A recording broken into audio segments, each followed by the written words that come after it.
आपका अपने channel UP study point में एक बार फिर से दोस्तों यहाँ आपके भौतिक विज्ञान के आंसर के लेके आ चुका हूँ, जो कि पेपर कोड है आपका 346 GB। तो भैया इसके मैं आपके जो भी यहाँ पर वैकल्पिक प्रश्न है, जो 1 नंबर के क्वेश्चन है, उनकी मैं आंसर की आपको बताने वाला हूँ। तो बिल्कुल से आपको वीडियो को ध्यान से देखना है, जरा भी यहाँ पर स्किप नहीं करना है। और अगर आप अपने पेपर कोड का आंसर की पाना चाहते हैं तो आप हमें व्हाट्सअप कर सकते हैं अपना पेपर कोड, साथ ही साथ पेपर भी आप यहाँ पर फोटो खींच के भेज सकते हैं 6390236012, जो कि हमारा व्हाट्सअप नंबर है। सिंपली यहाँ पर भेज सकते हैं। और सबसे पहले एक बात मैं आपको बता दूं कि काफ़ी स्टूडेंट ऐसे होते हैं कि जो कि यहाँ पर वीडियो देख के वॉच करके चले जाते हैं। प्लीज़ यार सब्सक्राइब कर लें। जितने ज़्यादा यहाँ पर आप सब्सक्राइब करके रखेंगे उतने ज़्यादा आपके फायदे होंगे, क्योंकि आपके यहाँ पर जो नेक्स्ट एग्जाम होने वाला है केमिस्ट्री का, उसके लिए मैं आपको इंपॉर्टेंट क्वेश्चन देने वाला हूँ। मोस्ट इंपॉर्टेंट क्वेश्चन की काफ़ी सारे स्टूडेंट को यहाँ पर दिक्कत लगता है केमिस्ट्री में, तो मैं आपको जो क्वेश्चन दूंगा 100% लगभग यहाँ पर आपको मिलने वाले हैं। तो जरूर सब्सक्राइब करके रखें और अपने दोस्तों को भी यार शेयर कर दें इस वीडियो को, जिससे कि यार उनको भी पता चल सके कि हाँ भैया इस प्रश्न पत्र का आंसर क्या है। और यहाँ पर अगर आप हमारे टेलीग्राम चैनल को ज्वाइन करते हैं तो आपको यहाँ पर जो भी क्वेरी वगैरह होती है वहाँ से सॉल्व करा सकते हैं, तो जाके टेलीग्राम चैनल को भी ज्वाइन कर सकते हैं। चलिए दोस्तों करते हैं वीडियो को स्टार्ट। पहला क्वेश्चन भैया, अर्धचालक में संयोजकता बैंड एवं चालन बैंड के बीच ऊर्जा अंतराल लगभग होता है, तो कितना होता है ये मैं आपको बताऊं। तो यार इसमें तो भैया इसमें यह होता है क्या कि ये पहले जो कि यहाँ पर दूसरा ऑप्शन है 1 इलेक्ट्रॉन वोल्ट, यही इतना इनके बीच जो अंतर होता है वो लगभग यहाँ पर 1 इलेक्ट्रॉन वोल्ट के बीच का अंतर होता है। अगला यहाँ पर क्वेश्चन देखते हैं, हाइड्रोजन परमाणु की दो उत्तरोत्तर कक्षाओं में इलेक्ट्रॉनों के कोणीय संवेग में अंतर। तो इलेक्ट्रॉनों के जो कोणीय संवेग में होता है हाइड्रोजन कक्षाओं में, तो वो होता है H/2 पाई के बराबर होता है, जो कि आपका ऑप्शन नंबर 2 एकदम राइट आंसर हो जाएगा। अगला है 5000 इलेक्ट्रॉन वोल्ट वाले इलेक्ट्रॉन का द्विबाहुली तरंग दैर्ध्य। तो पहले से पहले तो आपको इसका फार्मूला याद होना चाहिए, जो कि होता है क्या होता है भैया, इसका होता है फार्मूला आपका V = 1227 upon under root lambda होता है। अभी आपको यहाँ पर दिया हुआ कितना भैया ये,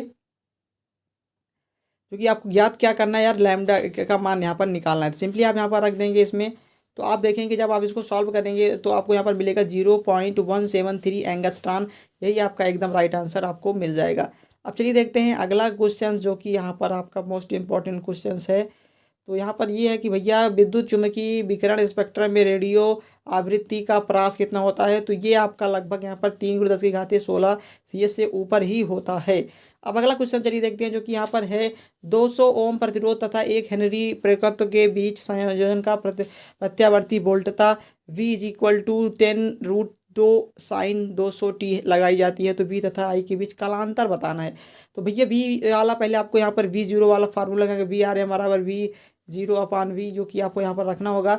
इसके बाद आपको यहाँ पर इसका V का मान निकालना होगा, और V के मान से आप यहाँ पर I का मान फिर निकालेंगे, जो कि 200 m है। तो आप जब यहाँ पर कालांतर निकालेंगे तो आपको यहाँ पर इसमें 45% आपको मिलेगा। इसके अंदर बाद जो कि यहाँ पर मिलेगा आपको यहाँ पर 45% मिलेगा, 45 अंश जो कि आपका इसका कालांतर आपको मिलेगा। अगला क्वेश्चन जो कि है भैया, जब एक प्रकाश किरण वायु से कांच में जाती है तो उसकी क्या होती है। तो भैया आप जानते हैं कि मान लीजिए ये कोई माध्यम है, इस तरीके से मान लीजिए ये कांच है। जब यहाँ पर कोई प्रकाश किरण वायु से जाएगी तो रिफ्लेक्ट तो होगी है, तो यहाँ पर अपने माध्यम से थोड़ा दूर हटेगी। तो दूर जब हटता है तो भैया क्या होता है, उसका तरंग दैर्ध्य बढ़ जाता है। तो इसका मतलब सेकंड वाला आपका आंसर एकदम सही हो जाएगा। अगला है स्थिर वैद्युति का गॉस का नियम। मोस्ट इंपॉर्टेंट मैंने आपको बताया था भैया, गॉस थ्योरम में सबसे ज़्यादा इंपॉर्टेंट यही पूछा जाता है। तो गॉस का थ्योरम क्या था, किसी बंद फ्लक्स में जो भी यहाँ पर विद्युत आवेश होता है वो 1/ε0 के बराबर होता है। फाइव क्या होता है, Q/ε0, यही तो होता है Q/ε0। बस आपको इतना लिख देना था, 1 नंबर आपको मिल जाता। अगला है कम विभवांतर पर धातु चालन एवं टार्च के बल्ब के बीच विभवांतर ग्राफ खींचे, तो आपको इसमें ग्राफ बनाना था। अगला है बी विभवांतर से त्वरित एवं आवेशित कण के लिए द्विबाहुली सूत्र, वही मैंने आपको जो बताया था, V क्या होता है 1227 अपान रूट में लैम्डा। ये आपको यहाँ पर सूत्र लिख देना था, बस आपका आंसर ये हो जाता। अगला क्वेश्चन जो कि आपका एक चालक पर 2.4 × 10⁻18 कूलाम धनावेशित आवेश है, बताइए किस चालक में कितने इलेक्ट्रॉनों की कमी अधिकता है। सिंपली आपको यहाँ पर फॉर्मूला लिखना था क्या भैया, Q = NE और Q की वैल्यू आपको दी हुई है 2.4। चलिए मैं आपको इसको सॉल्व करके दिखा देता हूँ।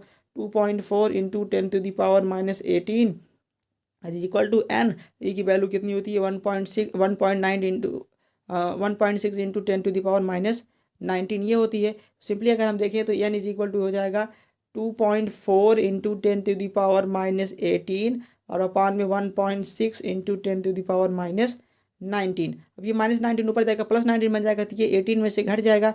सिंपली आप देखेंगे तो यहाँ से हो जाएगा N = 2.4 इंटू यहाँ पर जब घटेगा ये -18 और प्लस 19। तो आप देखेंगे यहाँ पर प्लस में एक आ जाएगा, तो ये हो जाएगा भैया n is equal to 2.4 into 10 आ जाएगा, और अपॉन में 1.6 आ जाएगा। तो आप यहाँ पर देखें, अगर यहाँ पर पॉइंट को हम हटा देते हैं सिंपली, तो ये हो जाएगा n is equal to 24/16 into 10। हम इसको 4 से काट देते हैं, 4 चौके 16, 4 छंग 24। ये जाएगा भैया क्या आपका n is equal to 6/4 into 10। अब हम इसको 2 से काट देते हैं, चलिए 2 तिहाई 6, 2 दूनी 4 और 2 पंचे यहाँ से 10, तो 5 तिहाई 15। ये तो n इज इक्वल टू कितना आ जाएगा 15। क्या भैया प्लस में आ रहा है, तो इसका मतलब है कि अधिकता है उस पर इलेक्ट्रॉन, इतने इलेक्ट्रॉन अधिक हैं। अगला है उत्तर लेंस की फोकस दूरी 10 सेंटीमीटर तथा उत्तर लेंस की फोकस दूरी। तो भैया इसमें सिंपली आपको यहाँ पर वस्तु के जो समायोजन वाला यहाँ पर था फार्मूला लगा के सिंपली इसको सॉल्व कर लेना था। अगला है कला संबंध स्रोत। यार कला संबंध स्रोत बहुत ही सरल है। अगला भैया खंड सा में जो कि एक द्विउत्तर लेंस की वक्रता त्रिज्या इतनी इतनी है, इतने अपर्तनांक को दुगने पर फोकस दूरी ज्ञात कीजिए। कांच का अपर्तनांक कितना है, द्रव्य लेंस की प्रकृति क्या है। तो अगर आप बोलेंगे मैं आपको एकदम बढ़िया से यहाँ पर सॉल्व करके आपको यहाँ पर बता दूंगा। अगला है भैया परमाणु के बोहर मॉडल के विकृत बताइए, बहुत ही सरल यहाँ पर है। अगला विद्युत चुंबकीय तरंगे क्या है, इनके संचरण आरेख खींचकर इनको चुंबकीय क्षेत्र आयोग को यहाँ पर दिखाना था। फिर अगला सवाल जो कि आपका है भैया, एक 2He4 नाभिक को मुक्त प्रोटॉन तथा न्यूट्रॉन में विखंडित करने के लिए न्यूनतम कितनी ऊर्जा की आवश्यकता होती है। हाइड्रोजन 1 न्यूट्रॉन और इतने परमाणु के परमाणु द्रव्यमान मात्रक AMU पर इतने इतने को आपको यहाँ पर बताना था। फिर खंडदाह में आपका आ जाता है कि भैया प्रिज्म के पदार्थ के अपवर्तनांक n का सूत्र अल्पतः विचरण कोण तथा प्रिज्म कोण के पदों में यहाँ पर आपको व्यक्त करता, जो साइन A+Δm वाला फार्मूला होता है वही आपको यहाँ पर इसमें लिखना था, वही को आपको यहाँ पर सॉल्व करना था। अगला यहाँ पर एक 50 वाट और 100 वोल्ट लैंप को 200 वोल्ट तथा 50 हर्ट्ज विद्युत मेन से जोड़ा जाता है। लैंप को जलाने के लिए श्रेणी क्रम में उपयुक्त संधारित्र की धारिता। बहुत ही अच्छा सवाल है, अगर आप कहेंगे तो मैं आपको इसको सॉल्व करके भी यहाँ पर अच्छे तरीके से दिखा दूंगा। अब अगला क्वेश्चन चलिए देखते हैं किस तरीके से पूछेगा। भैया विभव मापी का सिद्धांत परिपथ चित्र बताइए। यार विभव मापी जो आपको यहाँ पर पढ़ के जाना था, बहुत अच्छा यहाँ पर ये यहाँ पर क्वेश्चन आपसे पूछे गए हैं। अगला है भैया रेल की 2 पटरियाँ आपस में तथा जमीन में पृथककृत है, 1 मिली वोल्ट में जोड़ा जाता है। जब इस पर इतने किलोमीटर घंटा की चाल से दौड़ती है तो मिली वोल्ट मिली जो कि पाठ्यांक इतना हो जाता है। दिए गए पृथ्वी के चुंबकीय क्षेत्र इतने इतने पर इतने, इसको आपको सॉल्व करना था। अगर आप बोलेंगे मैं आपको सॉल्व करके पेन और कॉपी के माध्यम से मैं आपको दे दूंगा। अगला प्रकाश वैद्युत प्रभाव क्या है, इसमें आइंस्टीन द्वारा व्याख्या जो इक्वल टू MC उसका इनका फार्मूला था, उसी के आधार पर इनको पूरा बढ़िया से यहाँ पर व्याख्या करना था। अगला है एक प्रत्यावर्ती धारा में LC तथा R श्रेणी क्रम में जुड़े हैं, परिपथ की प्रतिबाधा बताइए। LCR परिपथ यार मोस्ट इंपॉर्टेंट परिपथ था, मैंने आपको बताया था कि भैया LCR परिपथ जरूर से पढ़ के जाना है, इसकी प्रतिबाधा का सूत्र।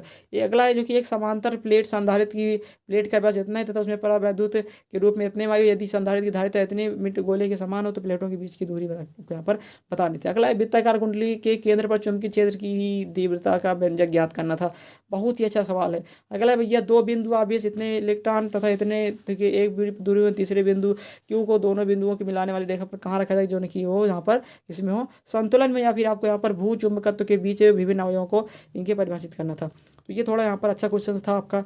यौगिक सूक्ष्मदर्शी में प्रतिबिंब का बनाना स्वच्छ किरण आरेख आपको यहाँ पर इसमें बता रहा था। अगला क्वेश्चन जो कि आपका भैया हाइगेंस मोस्ट इंपॉर्टेंट यहाँ पर चैप्टर में से सबसे बढ़िया यहाँ पर जो क्वेश्चन होता है वो हाइगेंस ही होता है।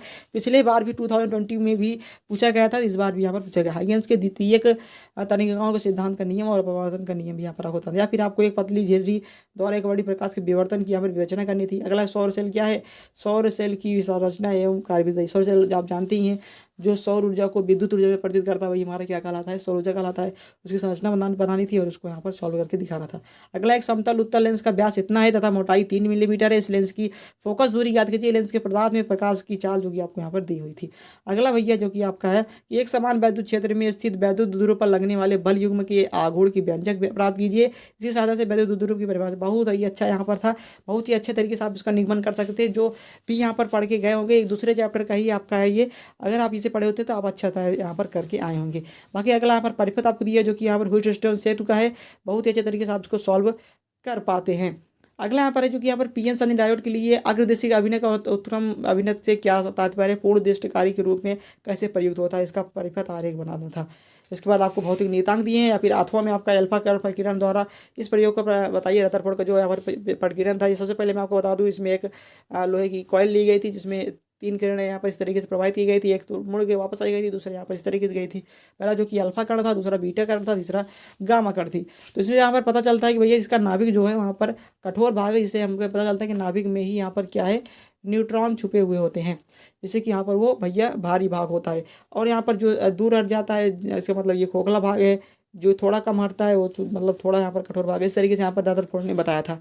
तो यही थे आपके यहाँ पर भौतिक विज्ञान के क्वेश्चंस पेपर, जो न्यूमेरिकल वाले क्वेश्चन है, लॉन्ग क्वेश्चन अगर आप बोलेंगे मैं आपको उसको सॉल्व करके दे दूँगा। बाकी मैंने आपको वैकल्पिक प्रश्न बता दिए हैं।